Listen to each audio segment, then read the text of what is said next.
sa'yo. We have number 36. Lost in space, needing direction, no? Parang nawawala kayo ngayon sa wish you, or you are conflicted, confused. Sa dami siguro, no, ng opportunities. Kasi parang ito, hawak-hawak mo yung mundo. This represents you. Hawak-hawak mo yung mundo. So, parang siguro naisip mo, the world is my oyster, no?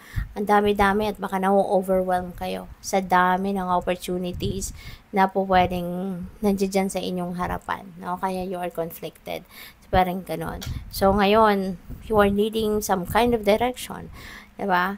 So, kapag kaganyan ang inyong sitwasyon, nalilito ka, malabo sa iyo ang sitwasyon, ang kalagayan ninyo.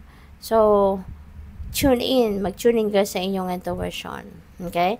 Kasi yung intuition ninyo is divine guidance that's coming from the divine universe. Gagabayan ka nito. Yan ang magtuturo sa iyo kung saan ka dapat mapunta, aling choice or option dyan ang dapat na, aling choice ang dapat ninyong kunin. No? Something like that. Kaya, kailangan na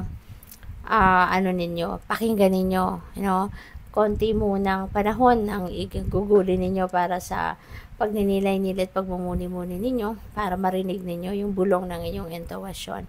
Kasi when you are so busy, when you are physically and mentally busy, so may chance na hindi mo marinig kung ano yung bulong sa iyo ng inyong intuition. Hindi mo maririnig kung ano yung bulong sa iyo ng universe, 'di ba? Kasi busy, no? Sa mga worldly things ang isip at ang katawan ninyo. So, what else for Taurus?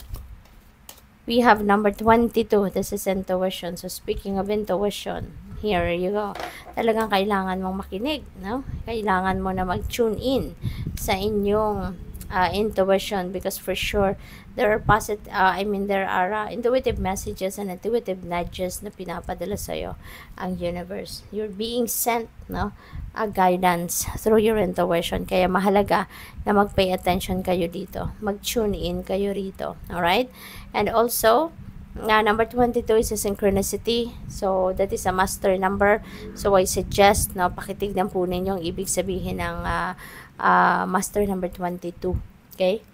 For more guidance. Thank you. So, tingnan natin kung ano pa mga kaganapan. And, maraming salamat muna for subscribing to my channel. And if you haven't subscribed yet, subscribe na po kayo. And there is a join button sa baba ng video. I-click nyo lang po yan if gusto ninyong mag-member sa channel. And also,